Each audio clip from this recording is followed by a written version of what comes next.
الحمد لله نحمده ونستعينه ونستغفره ونؤمن به ونتوكل عليه ونعوذ بالله من شرور أنفسنا ومن سيئات أعمالنا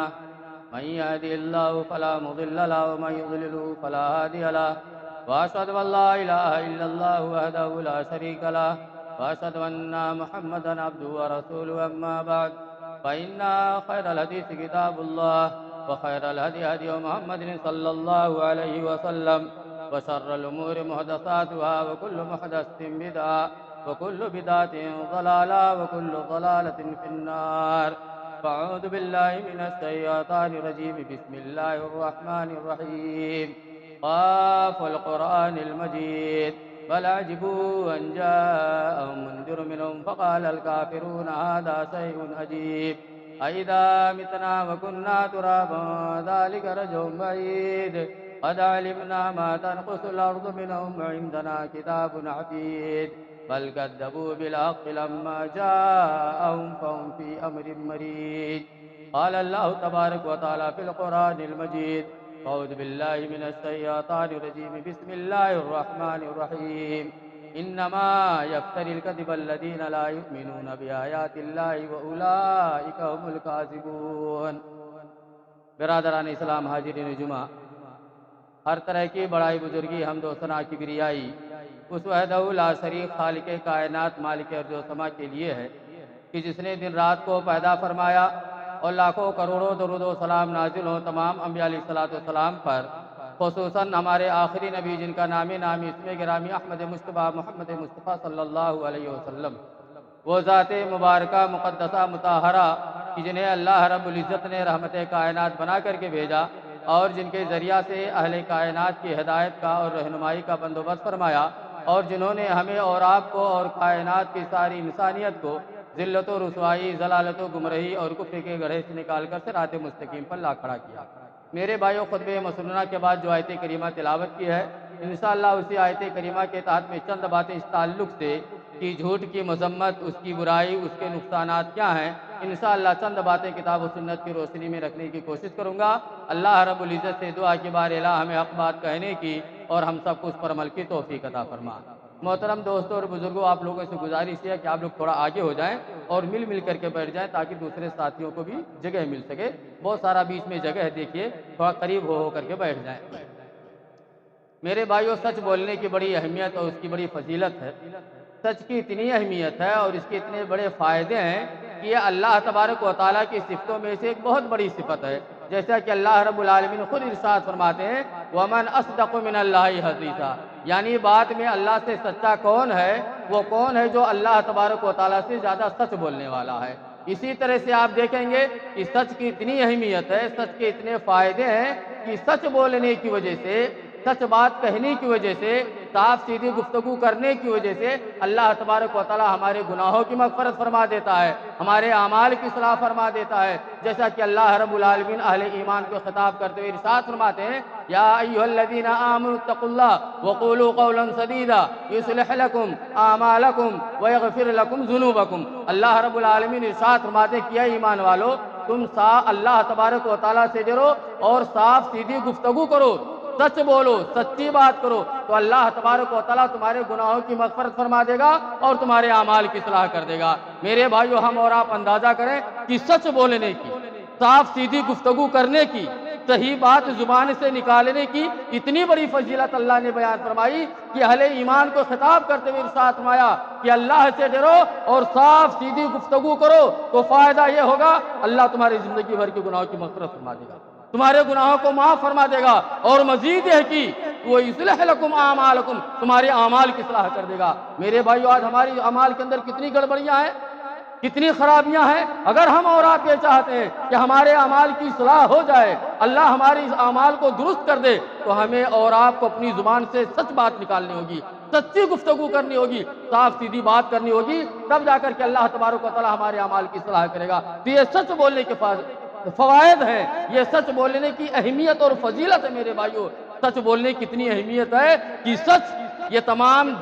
نیکیوں کی جڑ ہے اور تمام برائیوں کو ختم کر دینے والی ہے۔ جیسا کہ آپ دیکھیں ایک شخص نبی رحمت صلی اللہ علیہ وسلم کی خدمت میں حاضری دی اور کہا اللہ کے رسول صلی اللہ علیہ وسلم میرے اندر 4 بڑے بڑے گناہ پائے جاتے ہیں، میں 4 بڑے بڑے گناہوں کا ارتکاب کرتا ہوں اور میں ان 4 گناہوں کو ایک ساتھ نہیں چھوڑ سکتا، آپ ان گناہوں میں سے کسی ایک کو چھوڑنے کے لیے کہیں جس کی وجہ سے میرے اندر سے 4 برائیاں ختم ہو جائیں۔ اللہ کے رسول صلی اللہ علیہ وسلم میں چوری کرتا ہوں، شراب پیتا ہوں، زنا کرتا ہوں، اللہ کے رسول صلی اللہ علیہ وسلم میں جھوٹ بولتا ہوں، اللہ کے رسول صلی اللہ علیہ وسلم یہ 4 بڑے بڑے گناہ ہیں جو میرے اندر پائے جاتے ہیں۔ نبی رحمت صلی اللہ علیہ وسلم ارشاد فرماتے ہیں کہ تم جھوٹ بولنا چھوڑو۔ اب وہ شخص نبی رحمت صلی اللہ علیہ وسلم سے عہد و معاہدہ کر کے گھر چلا جاتا ہے کہ اللہ کے رسول صلی اللہ علیہ وسلم اب میں جھوٹ نہیں بولوں گا، چنانچہ شام ہوتی ہے، شراب پینے کا جی چاہتا ہے، اللہ کے رسول صلی اللہ علیہ وسلم سے کیا ہوا عہد و معاہدہ یاد آتا واپس ہو جاتا ہے،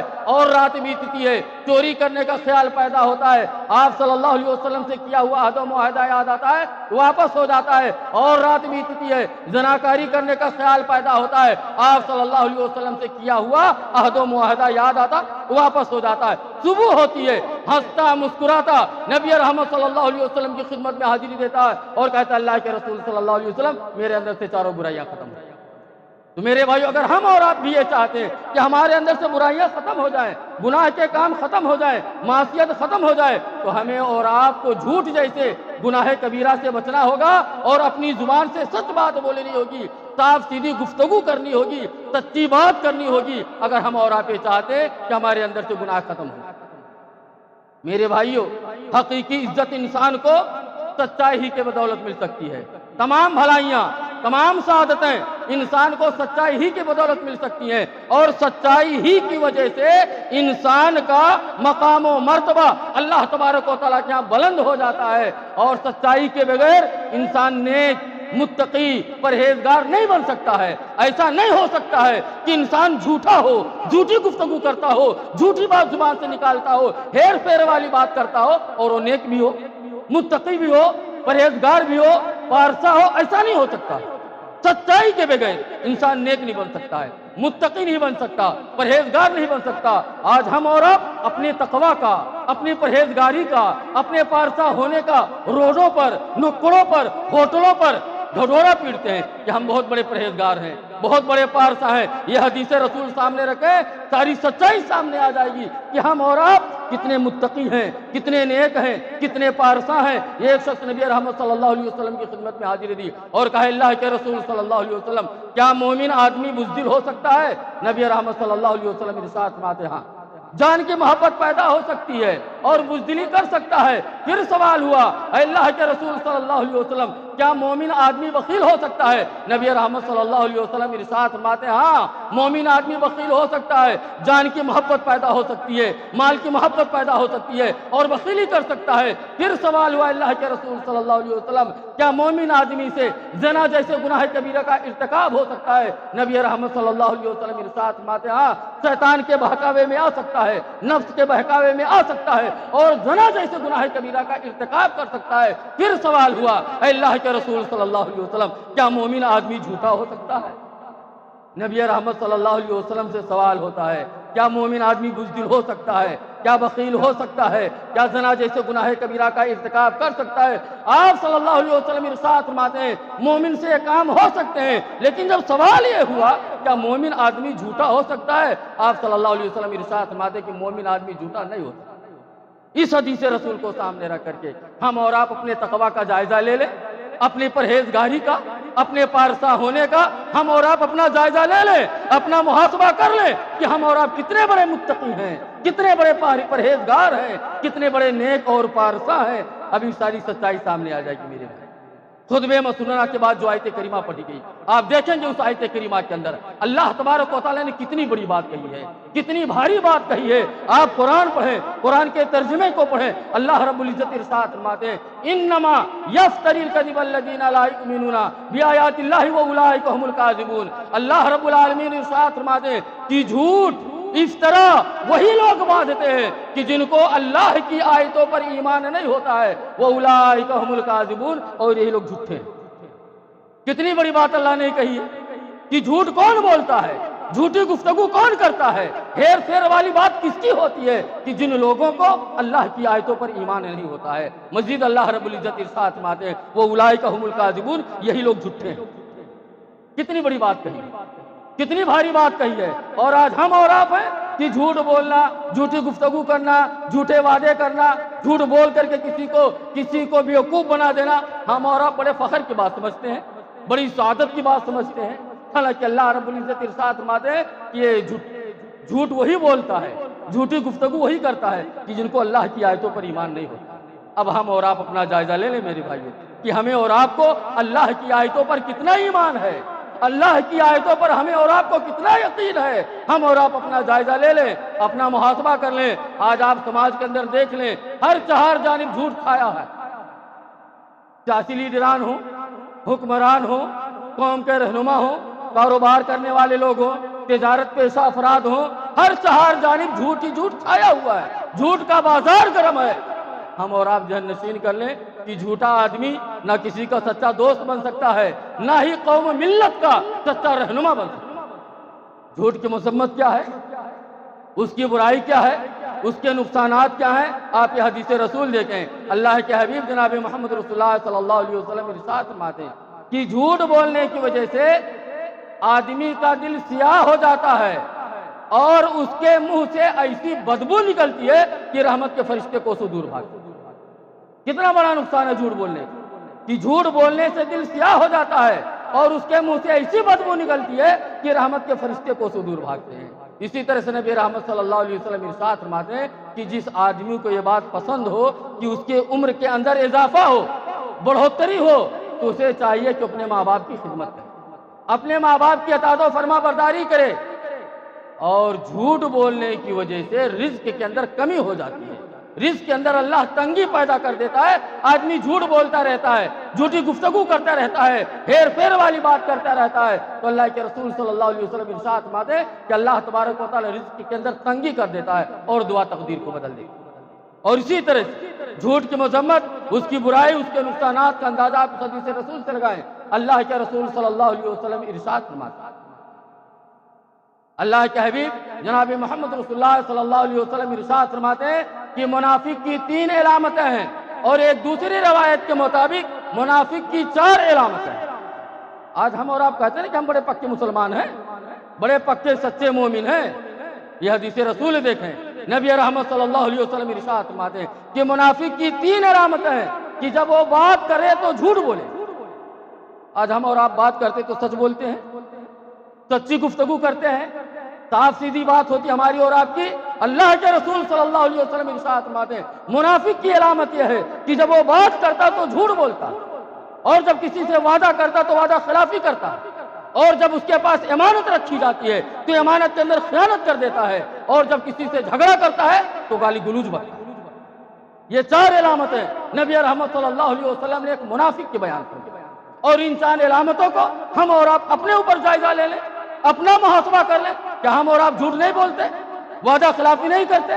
امانتوں کے اندر خیانت نہیں کرتے؟ آج تو حالت یہ ہے کہ لوگ مسجدوں مدرسوں کی امانتوں کو بھی ہڑپ کر جاتے ہیں، ایسا نگلتے ہیں کہ ڈکار تک نہیں لیتے۔ اور جب جھگڑا کرتا ہے کس طرح سے لوگ ماں بہن کی گالیاں دیتے ہیں۔ آپ سماج کے اندر، معاشرے کے اندر دیکھ لیں، جائزہ ہر ایک آدمی کا مشاہدہ ہے۔ یہ منافق کی علامت ہے، یہ منافق کی نشانی ہے، یہ منافق کی پہچان ہے کہ جب وہ بات کرے تو جھوٹ بولے، جب وعدہ کرے تو وعدہ خلافی کرے، جب امانت رکھی جائے تو امانت کے اندر خیانت کرے، اور جب کسی سے جھگڑا کرے تو گالی گلوچ پر آ جائے۔ تو کیا علامتیں آج ہمارے اندر نہیں ہیں؟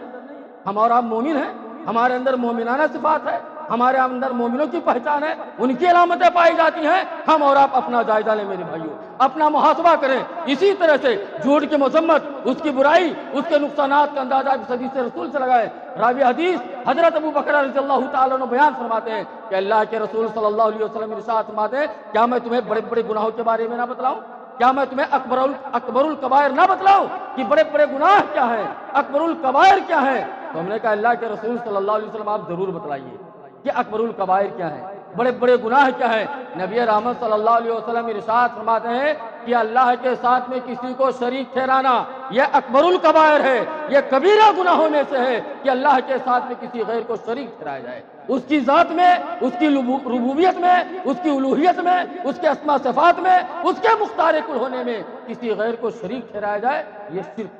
یہ اکبر الکبائر، یہ کبیرہ گناہ ہے۔ نبی رحمت صلی اللہ علیہ وسلم مزید ارشاد فرماتے ہیں کہ والدین کی نافرمانی کرنا، والدین کو دکھ پہنچانا، والدین کو تکلیف پہنچانا یہ کبیرہ گناہوں میں سے ہے، یہ اکبر الکبائر ہیں، یہ بڑے بڑے گناہ ہیں۔ راوی حدیث بیان فرماتے ہیں کہ اللہ کے رسول صلی اللہ علیہ وسلم جب یہ باتیں بیان فرما رہے تھے تو ٹیک لگائے ہوئے، اتنے میں آپ سیدھے ہو کر کے بیٹھ گئے اور فرمانے لگے الا قول الزور و شہادت الزور، الا قول الزور و شہادت الزور۔ اللہ کے رسول صلی اللہ علیہ وسلم بار بار اس جملے کو دہرائے جا رہے ہیں۔ راوی حدیث بیان فرماتے ہیں کہ ہم صحابہ کرام نے اپنے دل کے اندر سوچا کاش اللہ کے رسول صلی اللہ علیہ وسلم اب خاموش ہو جائے۔ اور اس جملے کا معنی کیا ہے؟ الا قول الزور و شہادت الزور، خبردار جھوٹ بولنا اور جھوٹی گواہی دینا یہ اکبر الکبائر ہیں، یہ بڑے بڑے گناہ ہیں، یہ کبیرہ گناہ ہے۔ اگر آدمی جھوٹ بولتا ہے، جھوٹی گفتگو کرتا ہے اور جھوٹی گواہیاں دیتا ہے، نبی رحمت صلی اللہ علیہ وسلم نے اسے اکبر الکبائر میں شمار کیا ہے، یہ کبیرہ گناہوں میں سے شمار کیا ہے، یہ کبیرہ گناہ ہے۔ ہم اور آپ میرے بھائیو اپنا جائزہ لے لیں کہ صبح سے جب آنکھ کھلتی ہے اور سوتے وقت تک ہم اور آپ کس قدر گناہ کبیرہ کا ارتکاب کرتے ہیں، کس قدر جھوٹ بولتے ہیں، کس قدر جھوٹی گفتگو کرتے ہیں، کس قدر لوگ سماج کے اندر جھگڑوں میں، پنچایتوں میں، عدالتوں میں کس طرح سے لوگ جھوٹی گواہیاں دینے کے لیے تیار رہتے ہیں۔ ہم اور آپ میرے بھائیو جائزہ لے لیں کہ ہم اور آپ کتنا جھوٹ بول کر کے کس قدر اپنے نامہ اعمال کے اندر گناہ ہے اور گناہ لکھوائے جا رہے ہیں، کبیرہ گناہ لکھوائے جا رہے ہیں۔ جھوٹ بولنا، جھوٹی گفتگو کرنا، جھوٹی گواہی دینا یہ اکبر الکبائر میں سے شمار ہے، یہ کبیرہ گناہ میں اللہ کے رسول صلی اللہ علیہ وسلم نے اسے شمار کیا۔ آج ہماری اور آپ کی حالت کیا ہے؟ ہم اور آپ خود جھوٹ بولتے ہیں اور اپنے گھر کے سارے افراد سے جھوٹ بولنے کی پریکٹس کرواتے ہیں، ریہرسل کرواتے ہیں۔ مثلا گھر کے اندر فون کی گھنٹی بجتی ہے، صاحب گھر کے اندر موجود ہیں، صاحب کہتے ہیں بیوی سے ذرا فون اٹھا کر کے دیکھو کس کا فون ہے، بیوی فون اٹھاتی ہے، ادھر سے آواز آتی ہے کہ صاحب موجود ہے گھر میں، ابھی آدمی پوچھتا کہ کون بول رہا ہے، وہ پوچھئے، اب عورت پوچھتی آپ کون بول رہے ہیں، آدمی نام بتلاتا ہے، اب یہ صاحب کہتے ہیں اپنی بیوی سے کہ کہہ دو کہ صاحب گھر میں موجود نہیں ہے، باہر واقف کرنے کے لیے گئے ہوئے ہیں، چہل قدمی کرنے کے لیے گئے ہوئے ہیں۔ اسی طرح سے ایک کے بعد دیگرے بیٹی سے جھوٹ بلواتا ہے، بیٹے سے جھوٹ بلواتا ہے، بہو سے جھوٹ بلواتا ہے، غرضی کی گھر کے سارے افراد سے جھوٹ بولنے کی پریکٹس کرواتا ہے، جھوٹ بولنے کا ریہرسل کرواتا ہے۔ حالانکہ جھوٹ بولنا، جھوٹی گفتگو کرنا اللہ کے رسول صلی اللہ علیہ وسلم نے سے کبیرہ گناہ میں شمار، خود گناہ کبیرہ کا ارتکاب کرتا ہے اور گھر کے سارے افراد سے گناہ کبیرہ کا ارتکاب کرواتا ہے۔ میرے بھائیو جھوٹ اتنی بری چیز، جھوٹ اتنی بری بات کہ اللہ کی بے زبان مخلوق بھی اسے برا سمجھتی ہے اور اسے جھوٹوں کو سزا دیتی ہے۔ چنانچہ علامہ ابن قیم رحمۃ اللہ علیہ نے امام احمد کے مشائخ کے حوالے سے ایک واقعہ نقل کیا ہے، بیان کرتے ہیں کہ میں ایک جگہ بیٹھا ہوا تھا، اتنے میں ایک چونٹی آئی اور اس کے سامنے ایک ٹڈی کا ٹکڑا ملا۔ اب وہ چونٹی اس ٹکڑے کو اٹھانے لگی، ٹکڑا بڑا تھا، چونٹی اٹھا نہ سکی، پھر واپس جاتی اور بہت ساری چونٹیوں کو بلا کر کے لاتی ہے۔ میں نے اس ٹکڑے کو اٹھا لیا، اب وہ دوسری چونٹیاں اس ٹکڑے کو تلاش کرنے لگی، کہیں ٹکڑا نہیں ملا، پھر تمام چونٹیاں واپس چلی گئی، لیکن پہلی جو چونٹی تھی وہ برقرار رہی، ٹھہری رہی۔ پھر میں نے اس ٹکڑے کو اس کے سامنے رکھ دیا، پھر اٹھانے لگی، پھر نہ اٹھا سکی، پھر واپس جاتی اور بہت ساری چونٹیوں کو بلا کر کے لاتی ہے۔ وہ تمام چونٹیاں اس ٹکڑے کو تلاش کرتی ہیں لیکن وہ ٹکڑا انہیں نہیں ملتا ہے، واپس چلی جاتی ہیں، لیکن پہلی چونٹی برقرار رہی۔ تیسری مرتبہ بیان فرماتے کہ میں نے اس ٹکڑے کو اس کے سامنے رکھ دیا، پھر اٹھانے لگی لیکن اٹھا نہ سکی، واپس جاتی ہے، بہت ساری چونٹیوں کو بلا کر کے لاتی ہے۔ میں نے پھر اس ٹکڑے کو اٹھا لیا، تمام چونٹیوں نے اس ٹکڑے کو تلاش کیا، کہیں نہیں ملا۔ بیان فرماتے ہیں کہ ان تمام چونٹیوں نے ایک حلقہ بنایا، ایک دائرہ بنایا اور اس چونٹی کو جو بار بار بلانے کے لیے جاتی تھی اس حلقے کے اندر، اس دائرے کے اندر اس چونٹی کو کھینچ لائی اور تمام چونٹیوں نے مل کر کے اسے نوچ ڈالا، اسے ٹکڑے ٹکڑے کر دیا، اس کی زندگی کا خاتمہ کر دیا۔ وہ بیان کرتے ہیں کہ جب میں نے یہ واقعہ اپنے استاد سے بیان کیا تو میرے استاد نے کہا کہ جھوٹ اتنی بری چیز ہے، اتنی بری بات ہے کہ اللہ تبارک و تعالیٰ نے اپنی بے زبان مخلوق کے اندر بھی یہ بات ڈال دی ہے کہ جھوٹ بہت بری چیز ہے اور جھوٹے کو سزا ملنی چاہیے۔ اب اس واقعے کے اندر ہمارے اور آپ کے لیے جو درس کی بات ہے، جو عبرت کی بات ہے، کیا ہم اور آپ اللہ کی ان بے زبان مخلوق سے بھی گئے گزرے ہیں جو دن رات جھوٹ بولتے رہتے ہیں، جھوٹی گفتگو کرتے رہتے ہیں اور جھوٹوں کا ساتھ بھی دیتے ہیں؟ کیا ہم اور آپ اس قدر گئے گزرے ہیں کہ اللہ کی بے زبان مخلوق سے بھی ہم گر گئے ہیں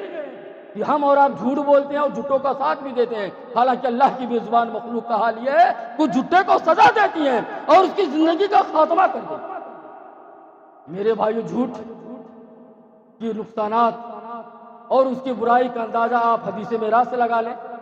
کہ اللہ کے رسول صلی اللہ علیہ وسلم کو جب معراج کرایا گیا، معراج کے اندر آپ صلی اللہ علیہ وسلم کو جنت کی سیر کرائی گئی، جنت کا نظارہ کرایا گیا، جنت کا مشاہدہ کرایا گیا۔ نبی رحمت صلی اللہ علیہ وسلم نے اپنی آنکھوں سے جنت دیکھی ہے، جنت کی نعمتوں کو دیکھا ہے۔ جنتیوں کے لیے اللہ رب العالمین نے جو نعمتیں تیار کر رکھی ہیں، نبی رحمت صلی اللہ علیہ وسلم نے اپنی نگاہوں سے مشاہدہ کیا ہے۔ نبی رحمت صلی اللہ علیہ وسلم ارشاد فرماتے ہیں کہ جب جنت کا مشاہدہ کرانے کے بعد جب جہنم کی سیر کرائی گئی، جہنم کا جب نظارہ کرایا گیا، تو میں نے جہنم دیکھی، جہنم کے عذاب کو دیکھا۔ جہنم کے اندر اللہ تبارک و تعالیٰ نے جہنمیوں کے لیے جو بہت ساری عذاب تیار کر رکھی ہے، میں نے اپنی نگاہوں سے دیکھا، اپنی نگاہوں سے مشاہدہ کیا۔ جہنم کے اندر میں نے بہت سارے لوگوں کو مختلف قسم کے عذاب کے اندر مبتلا ہوتے ہوئے بھی دیکھا۔ نبی رحمت صلی اللہ علیہ وسلم ارشاد فرماتے ہیں کہ جب ہمیں جہنم کا نظارہ کرایا گیا، جہنم کی سیر کرائی گئی، تو ہمارا گزر ایک ایسی جماعت سے ہوا، ایک ایسے گروہ سے ہوا جن کی آنکھیں نیلی ہو چکی تھی، چہرہ سیاہ ہو چکا تھا اور ان کا منہ سور کی طرح سے ہو چکا تھا اور ان کی زبان اتنی بڑھ چکی تھی کہ ان کے پیٹھ پر رکھی گئی۔ میں نے اپنے ساتھی جبریل امین علیہ السلام سے پوچھا، سوال کیا کہ اے جبریل علیہ السلام، یہ کون لوگ ہیں کہ جنہیں اتنی سخت سزا دی جا رہی ہے، کہ آنکھیں نیلی ہو چکی ہے، ان کا منہ سور کی طرح سے ہو چکا ہے اور ان کی زبان ان کے پیٹھ پر رکھی گئی ہے؟ تو جبریل امین علیہ السلام نے کہا، اے اللہ کے رسول صلی اللہ علیہ وسلم، یہ وہ لوگ ہیں جو سماج اور معاشرے کے اندر جھوٹ بولتے تھے اور جھوٹی گواہیاں دیا کرتے تھے۔ اللہ کے رسول صلی اللہ علیہ وسلم نے ایسے جھوٹوں کو جو سماج اور معاشرے کے اندر جھوٹ بولتے ہیں، جھوٹی گواہیاں دیتے ہیں، نبی رحمت صلی اللہ علیہ وسلم نے اپنی آنکھوں سے دیکھا ہے، اپنی نگاہوں سے مشاہدہ کیا ہے۔ ایسے جھوٹوں کو سزا ہوتے ہوئے، عذاب ہوتے ہوئے۔ میرے بھائیو، قصہ کہانی نہیں ہے، نہ کوئی حکایت ہے، یہ زبان رسالت سے نکلے ہوئے کلمات کے ترجمے ہیں جو آپ کے سامنے بیان کیے جا رہے ہیں کہ آپ صلی اللہ علیہ وسلم نے ایسے جھوٹوں کو سزا ہوتے ہوئے، عذاب ہوتے ہوئے اپنی آنکھوں سے دیکھا، اپنی نگاہوں سے مشاہدہ کیا۔ اور اسی طرح سے جھوٹ کی مذمت، اس کی برائی، اس کے نقصانات کا اندازہ بھی حدیث رسول سے لگائیں۔ وقت ختم ہو چکا ہے، آخری حدیث آپ سن لیں۔ اللہ کے رسول صلی اللہ علیہ وسلم ارشاد فرماتے ہیں کہ 3 قسم کے لوگ ایسے ہیں جنہیں کل قیامت کے دن اللہ تبارک و تعالی نہ نظر رحمت سے دیکھے گا، نہ انہیں پاک کرے گا، بلکہ ایسے 3 قسم کے لوگوں کے لیے اللہ نے دردناک عذاب تیار کر رکھا ہے۔ صحابہ کرام نے کہا، اللہ کے رسول صلی اللہ علیہ وسلم، وہ کون لوگ ہیں؟ وہ 3 قسم کے کون لوگ ہیں جن کی طرف اللہ نہ نظر رحمت سے دیکھے گا، نہ انہیں پاک کرے گا، بلکہ ایسے لوگوں کے لیے دردناک عذاب ہے؟ نبی رحمت صلی اللہ علیہ وسلم ارشاد فرماتے ہیں، وہ لوگ جو اپنے کپڑوں کو اپنے ٹخنوں سے نیچے لٹکا کر کے چلتے ہیں،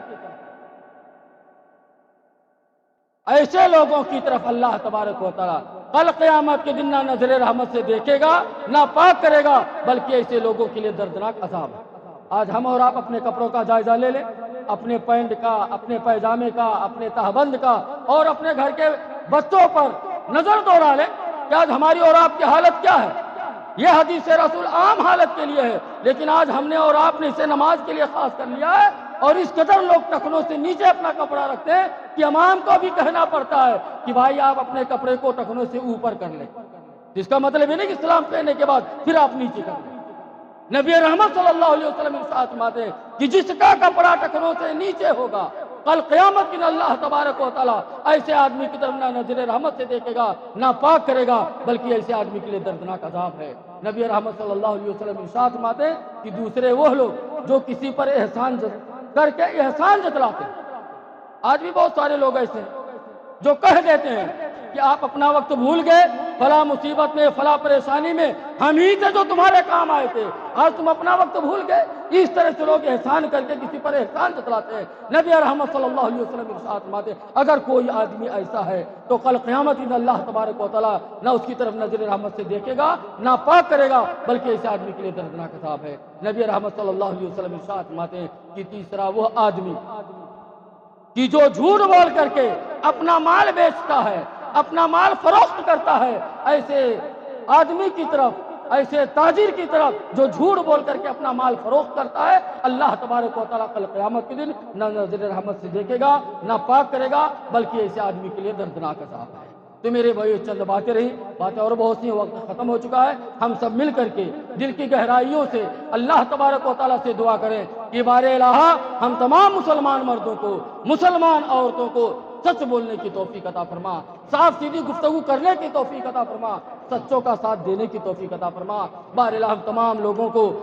جھوٹ جیسے گناہ کبیرہ سے دور بھاگنے کی، اس سے بچنے کی توفیق عطا فرما۔ بار الہ ہم میں سے جو بیمار حال ان کی بیماری کو تو دور فرما دے، ہم میں سے جو پریشان حال ان کی پریشانی کو تو دور فرما دے، ہم میں سے جو قرض دار ہیں خزانے غیب سے کوئی ایسا راستہ نکال دے جس سے قرض کی ادائیگی ہو جائے۔ بار الہ ہم میں سے ہمارے والدین، ہمارے بزرگ، ہمارے اساتذہ جو انتقال کر گئے ہیں، بار الہ انہیں قبر کے عذاب سے بچا لے، بار الہ ان کے قبر کو تو جنت کے ٹکڑوں میں سے ٹکڑا بنا دے۔ بار الہ ہم میں سے ہمارے والدین، ہمارے بزرگ، ہمارے اساتذہ جو زندہ ہیں، ہمیں ان کی خدمت کرنے کی عطا تو فرما برداری کی توفیق عطا فرما۔ بار الہ ہم میں سے جو اولاد والے ہیں، ہماری اولاد کو تو ہماری آنکھوں کی ٹھنڈک بنا دے، دین کا داعی بنا دے، مبلغ بنا دے۔ بار الہ ہم میں سے جو بھی اولاد ہیں انہیں اولاد والا بنا دے۔ بار الہ ہم تمام لوگوں کو اپنی زندگی کے تمام معاملات کے اندر نبی رحمت صلی اللہ علیہ وسلم کی سنت کو اپنانے کی توفیق عطا فرما۔ بار الہ قبلہ اول کی حفاظت فرما، حرمین شریفین کی حفاظت فرما۔ بار الہ ہمارے وہ مسلم نوجوان جو بلا قصور جیلوں کے اندر بند ہیں، بار الہ ان کے چھٹکارے کے لیے،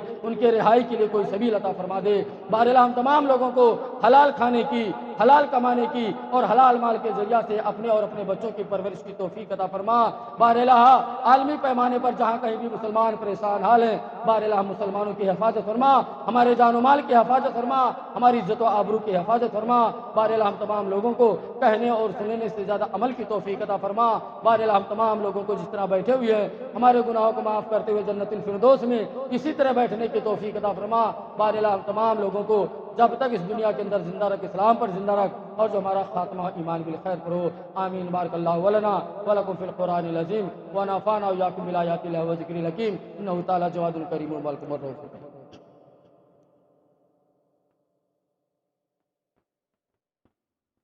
الحمد للہ نحمده ونستعینه ونستغفره ونؤمن به ونتوکل علیہ ونعوذ باللہ من شرور انفسنا ومن سیئات اعمالنا من يهده الله فلا مضل له ومن يضلل فلا هادي له واشهد ان لا اله الا الله وحده لا شريك له واشهد ان محمدا عبده ورسوله اما بعد فان خير الحديث كتاب الله وخير الهدي هدي محمد صلى الله عليه وسلم وشر الامور محدثاتها وكل محدثة بدعة وكل بدعة ضلالة وكل ضلالة في النار أعوذ بالله من الشيطان الرجيم بسم الله الرحمن الرحيم إن الله وملائكته يصلون على النبي يا أيها الذين آمنوا صلوا عليه وسلموا تسليما اللهم صل على محمد وعلى آل محمد كما صليت على إبراهيم وعلى آل إبراهيم إنك حميد مجيد اللهم بارك على محمد وعلى آل محمد كما باركت على إبراهيم وعلى آل إبراهيم إنك حميد مجيد عباد الله رحمكم الله إن الله يأمركم بالعدل والإحسان وإيتاء ذي القربى وينهى عن الفحشاء والمنكر والبغي يعظكم لعلكم تذكرون اذكروا الله يذكركم وادعوه يستجب لكم ولذكر الله تعالى أولى وأجل وأتم وأكبر